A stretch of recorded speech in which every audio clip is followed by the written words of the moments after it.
ഞാൻ ഈ ഉപതെരഞ്ഞെടുപ്പ് ഒന്ന് ജയിച്ചപ്പോൾ എന്നെ ആരും അങ്ങനെ ക്യാപ്റ്റനെ വിളിച്ചില്ലല്ലോ. എത്രയോ ഉപതെരഞ്ഞെടുപ്പ് ഞാൻ പ്രതിപക്ഷ നേതാവായിരുന്നപ്പോൾ ജയിച്ചല്ലോ. അന്ന് ക്യാപ്റ്റനുള്ള പദവി എനിക്ക് തന്നില്ല. അതെന്താ തരാഞ്ഞത്? അതൊക്കെയാണ് ഡബിൾ സ്റ്റാൻഡേർഡ് എന്ന് പറയുന്നത്. എന്നെ ക്യാപ്റ്റൻ എന്ന് വിളിച്ചിട്ടുണ്ടെങ്കിൽ രമേശ് ചെന്നിത്തല ക്യാപ്റ്റൻ അല്ല, അദ്ദേഹം മേജറാണ്. ഇങ്ങനെ പോകുന്നു അഭിപ്രായ പ്രകടനങ്ങൾ. ലാൽകുമാർ, എന്താണ് തോന്നുന്നത്? എന്താണ് പറയാൻ ആഗ്രഹിക്കുന്നത്?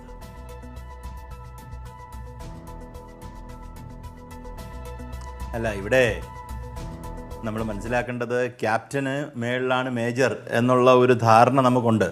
പക്ഷേ ഈ ക്യാപ്റ്റന് മേജർ എവിടുത്തെ സ്ഥലമാണെന്നുള്ളതാണല്ലോ ഇവിടുത്തെ പ്രശ്നം. ക്യാപ്റ്റൻ നേവിയിലാണെങ്കിൽ ചിലപ്പം ക്യാപ്റ്റൻ ഈ പറയുന്ന ആർമിയിലെ മേജറിനെക്കാട്ടിലും വലിയ ആളുമാണ്. അങ്ങനൊരു വ്യത്യാസമുണ്ട് എന്നുള്ളതാണ്. കോൺഗ്രസിൻ്റെ സ്ഥിതി എപ്പോഴും ഇത് തന്നെയാണ്. കോൺഗ്രസിനെ സംബന്ധിച്ചിടത്തോളം സ്ഥാനമാനം നോക്കി നിൽക്കുന്ന ഒരു വലിയ കൂട്ടം ആൾക്കാരുണ്ട്.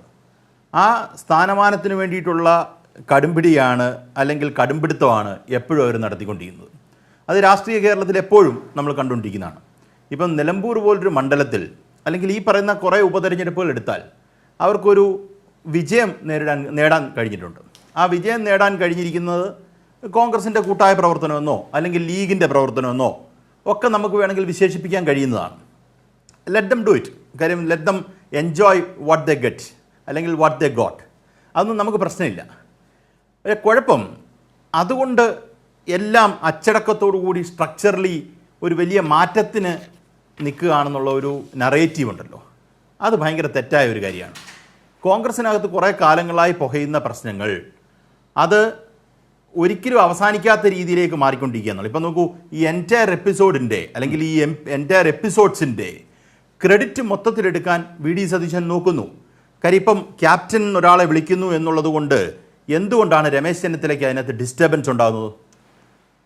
ആ പ്രയോഗം എനിക്ക് എന്തുകൊണ്ട് ആ പട്ടം തന്നില്ല എന്നൊരു ചോദ്യം വളരെ പ്രസക്തമായി അവിടെ വരുന്നുണ്ടല്ലോ. രമേശ് ചെന്നിത്തലയ്ക്ക് പോലും തോന്നി വി ഡി സതീശന് കേരളത്തിലെ മാധ്യമങ്ങൾ അത് കൊടുക്കുകയും എന്തുകൊണ്ട് ഈ പറയുന്ന രമേശ് ചെന്നിത്തലയ്ക്ക് കൊടുക്കാതിരിക്കുകയും ചെയ്യുന്നു. കാര്യം മാധ്യമങ്ങളുമായി അടുത്ത ബന്ധം സൂക്ഷിക്കുന്ന വി ഡി സതീശൻ വലിയ കുറേ നാളുകളായി വി ഡി സതീശന് വേണ്ടി മാത്രം പണിയെടുക്കുന്ന മാധ്യമപ്രവർത്തകരെയാണ് നമ്മൾ കണ്ടുവരുന്നത്. അതിൻ്റെ കൂട്ടത്തിൽ ഒരു സെലിബ്രേറ്ററി മൂഡിലേക്ക് അവർ വന്നപ്പം അത് അങ്ങ് ആഘോഷിക്കപ്പെടുന്നു എന്നുള്ളതാണ്. അത് വലിയ രീതിയിൽ വി ഡി സതീശൻ്റെ ക്രെഡിറ്റായി എടുക്കാൻ ശ്രമിക്കുന്നുള്ളതാണ്. യഥാർത്ഥത്തിൽ വി ഡി സതീശൻ്റെ ക്രെഡിറ്റ് ആണോ കോൺഗ്രസിൻ്റെ പ്രവർത്തനമാണോ എന്നൊക്കെ ഉള്ളത് കോൺഗ്രസ് വിലയിരുത്തിയാൽ മതി. നമുക്കതിനകത്ത് വലിയ റോളൊന്നുമില്ല. വി ഡി സതീശൻ മൊത്തത്തിലെടുക്കുമോ അല്ലെങ്കിൽ കുറച്ചായിട്ട് എടുക്കുമോ എന്നുള്ളതൊന്നും വലിയ വിഷയമല്ല. നമുക്ക് ഒരു സംഘടനയെ വെളിയിൽ നിന്ന് നോക്കുന്ന ഒരാളെന്നുള്ള രീതിയിൽ അതൊരു കൂട്ടായ പ്രയത്നത്തിൻ്റെ ഫലമായിരിക്കാം. പക്ഷേ ഈ വി ഡി സതീശനെ ടാർഗറ്റ് ചെയ്യുന്നതാ അല്ലെങ്കിൽ അങ്ങനൊരു സ്റ്റേറ്റ്മെൻറ്റ് മുൻ പ്രതിപക്ഷ നേതാവ് ഈ പ്രതിപക്ഷ നേതാവിനോട് പറയുന്നതിന് കാരണം അദ്ദേഹത്തിന് കൃത്യമായി അറിയാം അടുത്ത വരാൻ പോകുന്ന സ്റ്റെപ്പിനകത്ത് അദ്ദേഹത്തിനെ സൈഡ് ലൈൻ ചെയ്തുകൊണ്ട് ഈ രാഷ്ട്രീയ കേരളത്തിലൊരു മുന്നോട്ടുള്ള ഒരു യാത്രയ്ക്ക് സാധ്യതയുണ്ടെന്ന്. ആ സാധ്യതയ്ക്ക് ചെക്ക് വെക്കുകയാണ് ചെയ്തത്. അപ്പോൾ നമ്മളിപ്പം മേജറല്ലേ വലുത് എന്ന് ചോദിക്കുന്ന ആ പറയുന്ന സതീശൻ്റെ പ്രയോഗത്തിനകത്തൊരു പരിഹാസമുണ്ട്. ആ പരിഹാസം നിങ്ങൾ പ്രത്യേകിച്ചൊന്നും ചെയ്തിട്ടൊന്നുമില്ല, നമ്മൾ ചെയ്ത പണിയാണ്, പിന്നെ ആ സമയത്ത് ക്രെഡിറ്റ് എടുക്കാൻ വരുന്നു അല്ലെങ്കിൽ ഈ പറയുന്ന കൺഫ്യൂഷൻ ഉണ്ടാക്കാൻ വരുന്നു, നിങ്ങൾ എടുത്തോ ഹേ ഞാൻ അതിനൊക്കെ മേളിലാണ് എന്ന് കാണിക്കാൻ ഉള്ളൊരു ശ്രമമുണ്ട്. അദ്ദേഹം ആ കാര്യത്തിൽ വളരെ മിടുക്കനാണ്. വളരെ ആൾക്കാരെ റെസ്പോൺസിബിലിറ്റി ഏറ്റെടുത്ത് മറ്റേതെല്ലാം പറഞ്ഞു കേട്ടിട്ടില്ല, ജയിച്ചാൽ എൻ്റെ മെറിറ്റ് എന്നല്ല എല്ലാവരുടെയും മെറിറ്റ്, തോറ്റാൽ എൻ്റെ മാത്രം കുറ്റം. അത് സാധാരണഗതിയിലൊരു high level of leadership quality ഉള്ള ഒരു ലെവലാണെന്ന് നമ്മൾ പറയാറുണ്ട്.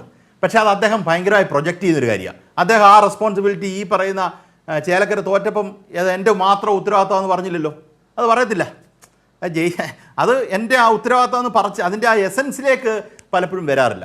ഞാൻ പറഞ്ഞു വന്നത് ഇത് അവരുടെ ആഭ്യന്തര കാര്യമായിരിക്കുമ്പോൾ പോലും my point is all together different. My point is ഈ പറയുന്ന കോൺഗ്രസിനകത്ത് നീറി നിൽക്കുന്ന കുറേ വിഷയങ്ങൾ ലീഗുമായി ചേർന്ന് വെച്ച്, അത് ഞാൻ അടുത്ത സ്ട്രെച്ച് പറയാമെന്ന് വിചാരിക്കും, ലീഗുമായിട്ട് ചേർന്ന് നിൽക്കുന്ന കുറേ പ്രശ്നങ്ങൾ ഇതെല്ലാം കൂടെ ചേർന്ന് വരുന്ന ഒരു മൊത്തത്തിലൊരു ഒരു ക്യാപ്സ്യൂൾ പരുവത്തിൽ കോൺഗ്രസ് ഇരിക്കുന്നു എന്ന് നമ്മുടെ മുന്നിൽ ജനങ്ങളുടെ മുന്നിൽ they are fit enough to take the power of the state എന്നൊരു ഇംപ്രഷൻ കൊടുക്കാൻ അവർ ശ്രമിക്കുന്നുണ്ടെങ്കിലും അതിനുള്ള പക്വതയും പാകതയും ആ പാർട്ടിക്ക് ഇപ്പോഴും ആയിട്ടില്ല എന്നുള്ളതാണ് യാഥാർത്ഥ്യം.